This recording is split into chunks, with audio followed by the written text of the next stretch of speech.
त्रिचत्वारिंशः सर्गः। कपट मृग को देखकर लक्ष्मण का संदेह। सीता का उस मृग को जीवित या मृत अवस्था में भी ले आने के लिए श्री राम को प्रेरित करना तथा श्री राम का लक्ष्मण को समझा बुझाकर सीता की रक्षा का भार सौंपकर उस मृग को मारने के लिए जाना।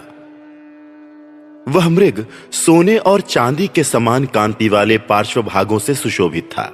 शुद्ध सुवर्ण के समान कांति तथा निर्दोष अंगों वाली सुंदरी सीता फूल चुनते चुनते ही उस मृग को देखकर मन ही मन बहुत प्रसन्न हुई और अपने पति श्री राम तथा देवर लक्ष्मण को हथियार लेकर आने के लिए पुकारने लगी। वे बार बार उन्हें पुकारती और फिर उस मृग को अच्छी तरह देखने लगती थीं। वे बोली, आर्यपुत्र, अपने भाई के साथ आइए, शीघ्र आइए। विदेह कुमारी सीता के द्वारा पुकारे जाने पर नरश्रेष्ठ श्री राम और लक्ष्मण वहां आए और उस स्थान पर सब ओर दृष्टि डालते हुए उन्होंने उस समय उस मृग को देखा। उसे देखकर लक्ष्मण के मन में संदेह हुआ और वे बोले, भैया, मैं तो समझता हूं कि इस मृग के रूप में वह मारीच नाम का राक्षस ही आया है। श्री राम, स्वेच्छानुसार रूप धारण करने वाले इस पापी ने कपट वेश बनाकर वन में शिकार खेलने के लिए आए हुए कितने ही हर्षोत्फुल्ल नरेशों का वध किया है। पुरुष सिंह यह अनेक प्रकार की मायाएं जानता है। इसकी जो माया सुनी गई है वही इस प्रकाशमान मृग रूप में परिणत हो गई है। यह गंधर्व नगर के समान देखने भर के लिए ही है। रघुनंदन, पृथ्वीनाथ, इस भूतल पर कहीं भी ऐसा विचित्र रत्नमय मृग नहीं है, अतः निसंदेह यह माया ही है। मारीच के छल से जिनकी विचार शक्ति हर ली गई थी, उन पवित्र मुस्कान वाली सीता ने ये बातें कहते हुए लक्ष्मण को रोककर स्वयं ही बड़े हर्ष के साथ कहा, आर्यपुत्र, यह मृग बड़ा ही सुंदर है। इसने मेरे मन को हर लिया है। महाबाहो, इसे ले आइए, यह हम लोगों के मन बहलाव के लिए रहेगा।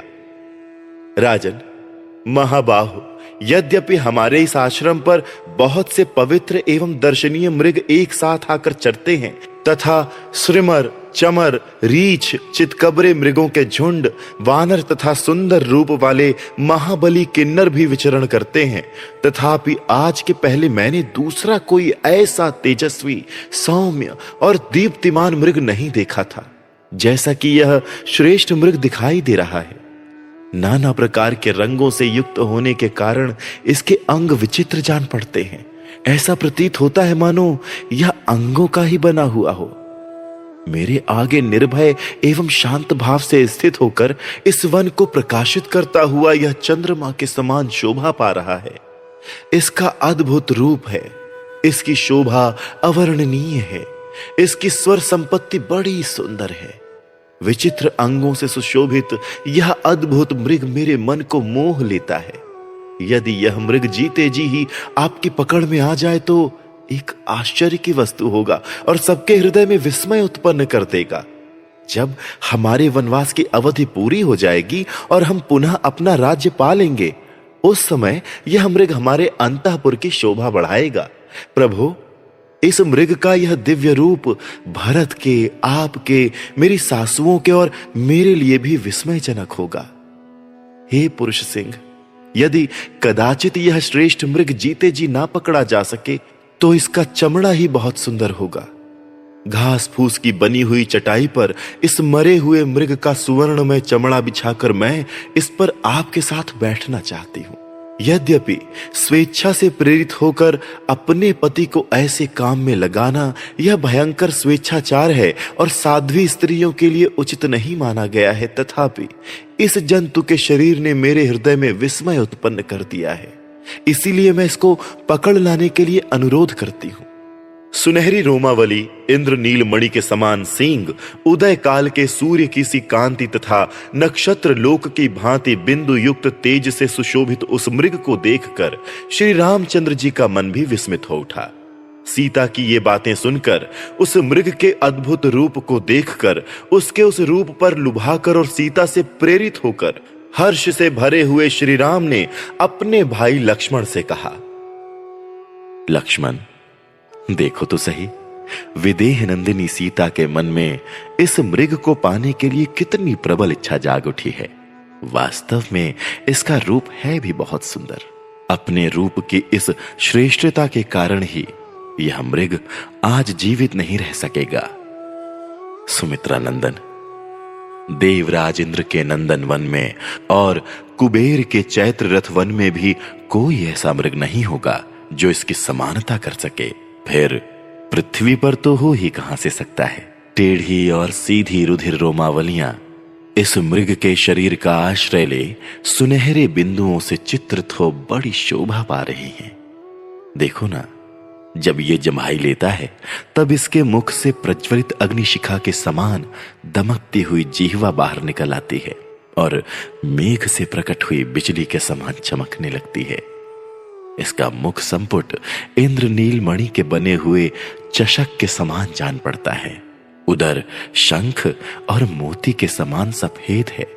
यह अवर्णनीय मृग किसके मन को नहीं लुभा लेगा।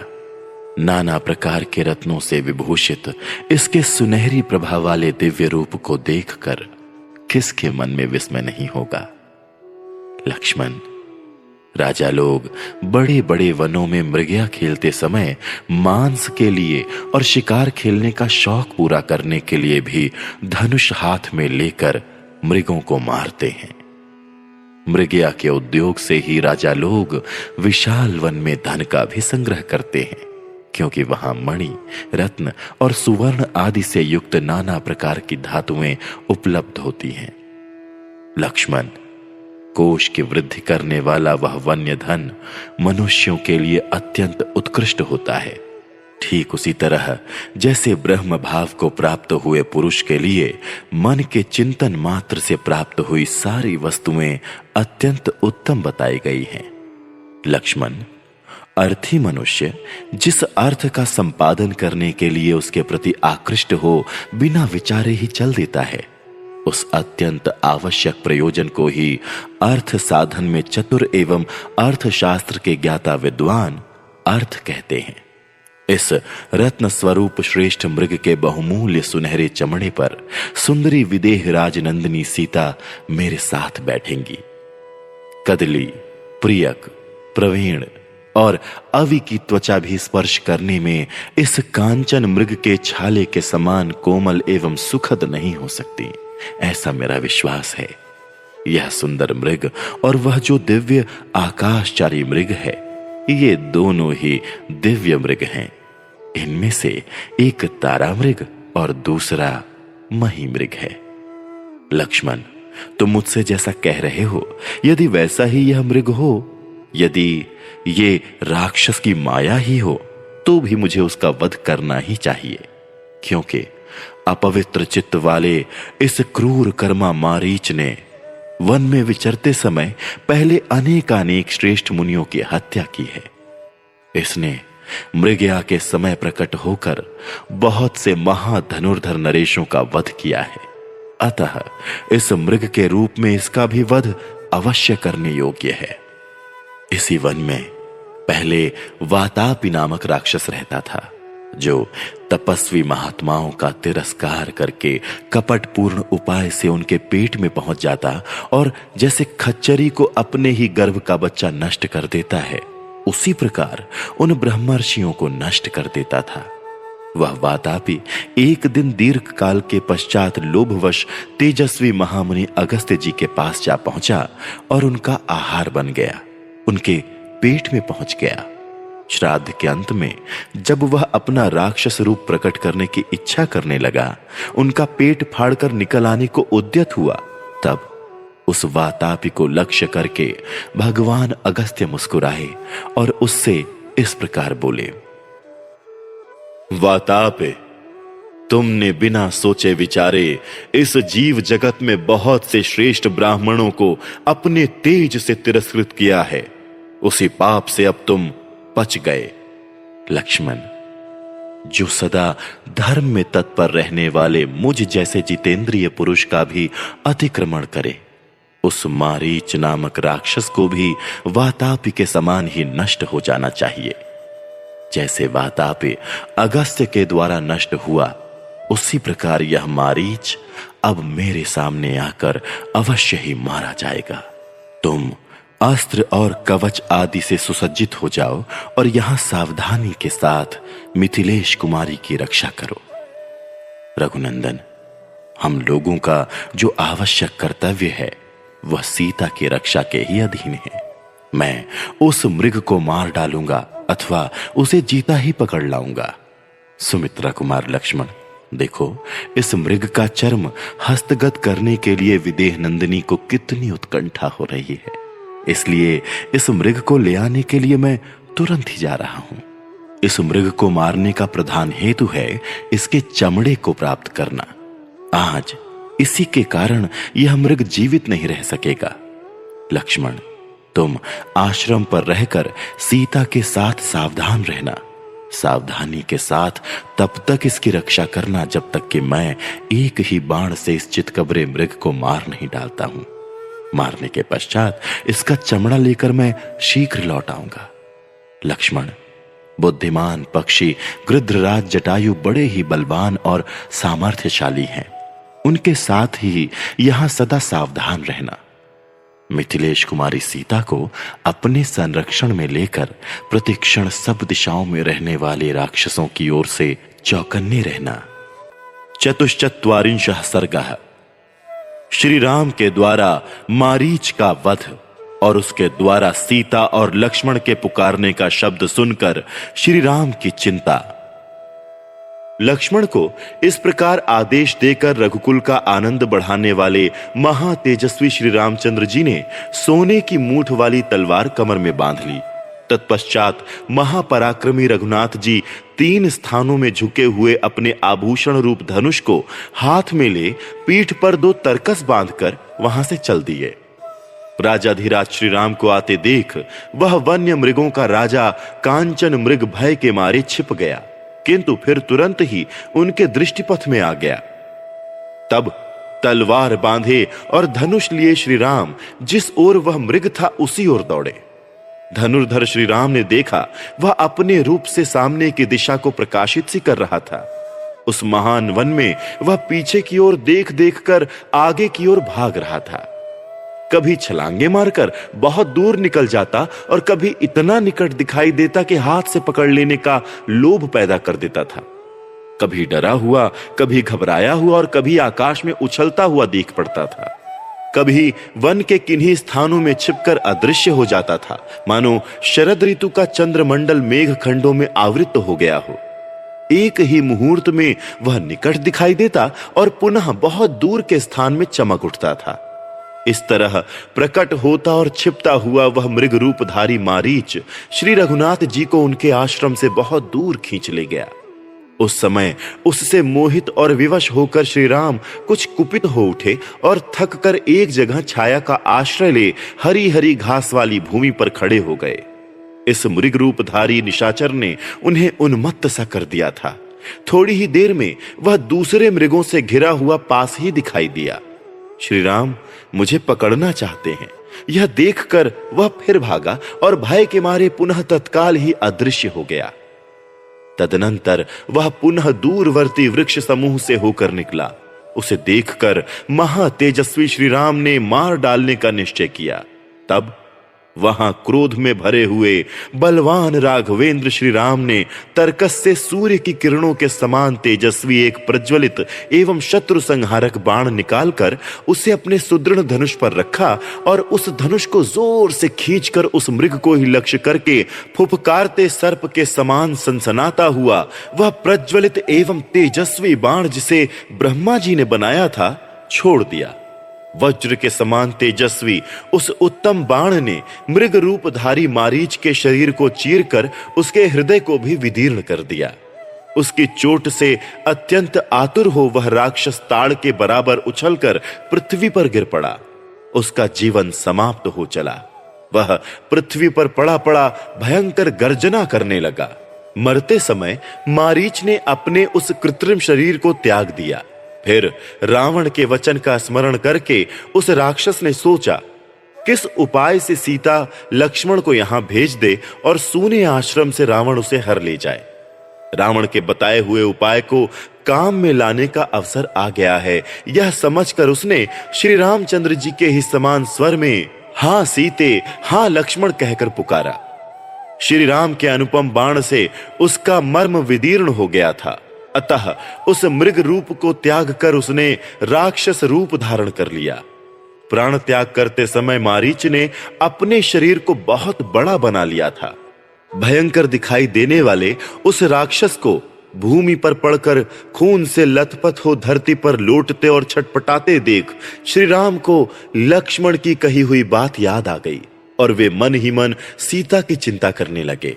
वे सोचने लगे, अहो, जैसा लक्ष्मण ने पहले कहा था उसके अनुसार यह वास्तव में मारीच की माया ही थी। लक्ष्मण की बात ठीक निकली। आज मेरे द्वारा यह मारीच मारा ही गया, परंतु यह राक्षस उच्च स्वर से हां सीते, हां लक्ष्मण की पुकार करके मरा है। उसके उस शब्द को सुनकर सीता की कैसी अवस्था हो जाएगी और महाबाहु लक्ष्मण की भी क्या दशा होगी। ऐसा सोचकर धर्मात्मा श्री राम के रोंगटे खड़े हो गए। उस समय वहां मृग रूपधारी उस राक्षस को मारकर और उसके उस शब्द को सुनकर श्री राम के मन में विषाद जनित तीव्र भय समा गया। उस लोक विलक्षण मृग का वध करके तपस्वी के उपभोग में आने योग्य फल मूल आदि लेकर श्री राम तत्काल ही जनस्थान के निकटवर्ती पंचवटी में स्थित अपने आश्रम की ओर बड़ी उतावली के साथ चले। पंचचत्वारिंशः सर्गः। सीता के मार्मिक वचनों से प्रेरित होकर लक्ष्मण का श्री राम के पास जाना। उस समय वन में जो आर्तनाद हुआ उसे अपने पति के स्वर से मिलता जुलता जान श्री सीता जी लक्ष्मण से बोली, भैया जाओ श्री रघुनाथ जी की सुधि लो, उनका समाचार जानो। उन्होंने बड़े आर्त स्वर से हम लोगों को पुकारा है। मैंने उनका वो शब्द सुना है, वो बहुत उच्च स्वर से बोला गया था। उसे सुनकर मेरे प्राण और मन अपने स्थान पर नहीं रह गए हैं। मैं घबरा उठी हूं। तुम्हारे भाई वन में आर्तनाद कर रहे हैं। वे कोई शरण या रक्षा का सहारा चाहते। तुम उन्हें बचाओ। जल्दी ही अपने भाई के पास दौड़ कर जाओ। जैसे कोई सांड सिंहों के पंजे में फंस गया हो, उसी प्रकार वे राक्षसों के वश में पड़ गए हैं। अतः जाओ। सीता के ऐसा कहने पर भी भाई के आदेश का विचार करके लक्ष्मण नहीं गए। उनके इस व्यवहार से वहां जनक किशोरी सीता क्षुब्ध हो उठी और उनसे इस प्रकार बोली, सुमित्रा कुमार, तुम मित्र रूप में अपने भाई के शत्रु ही जान पड़ते हो, इसीलिए तुम इस संकट की अवस्था में भी भाई के पास नहीं पहुंच रहे हो। लक्ष्मण, मैं जानती हूं तुम मुझ पर अधिकार करने के लिए इस समय श्री राम का विनाश ही चाहते हो। मेरे लिए तुम्हारे मन में लोभ आ गया है। निश्चय ही इसीलिए तुम श्री रघुनाथ जी के पीछे नहीं जा रहे हो। मैं समझती हूं श्री राम का संकट में पड़ना ही तुम्हें प्रिय है। तुम्हारे मन में अपने भाई के प्रति स्नेह नहीं है। यही कारण है कि तुम उन महातेजस्वी श्री रामचंद्र जी को देखने न जाकर यहां निश्चिंत खड़े हो। हाय, जो मुख्यतः तुम्हारे सेव्य हैं, जिनकी रक्षा और सेवा के लिए तुम यहां आए हो, यदि उन्हीं के प्राण संकट में पड़ गए तो यहां मेरी रक्षा से क्या होगा। विदेह कुमारी सीता जी की दशा भयभीत हुई हरिणी के समान हो रही थी। उन्होंने शोकमग्न होकर आंसू बहाते हुए जब ये बातें कहीं, तब लक्ष्मण उनसे इस प्रकार बोले, विदेह नंदिनी, आप विश्वास करें, नाग, असुर, गंधर्व, देवता, दानव तथा राक्षस ये सब मिलकर भी आपके पति को परास्त नहीं कर सकते। मेरे इस कथन में संशय नहीं है। देवी, शुभ ने देवताओं, मनुष्यों, गंधर्वों, पक्षियों, राक्षसों, पिशाचों, किन्नरों, मृगों तथा घोर दानवों में भी कोई ऐसा वीर नहीं है जो सम्रांगण में इंद्र के समान पराक्रमी श्री राम का सामना कर सके। भगवान श्री राम युद्ध में अवध्य हैं, अतएव आपको ऐसी बात ही नहीं कहनी चाहिए। श्री रामचंद्र जी की अनुपस्थिति में इस वन के भीतर मैं आपको अकेली नहीं छोड़ सकता।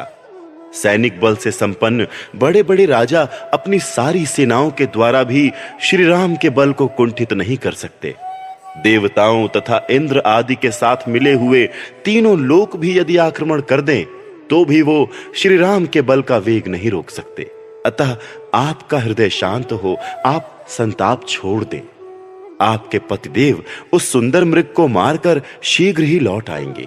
वह शब्द जो आपने सुना था अवश्य ही उनका नहीं था।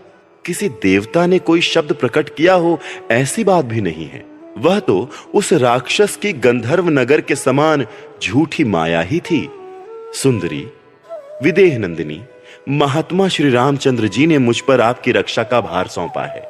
इस समय आप मेरे पास उनकी धरोहर के रूप में हैं, अतः आपको मैं यहां अकेली नहीं छोड़ सकता।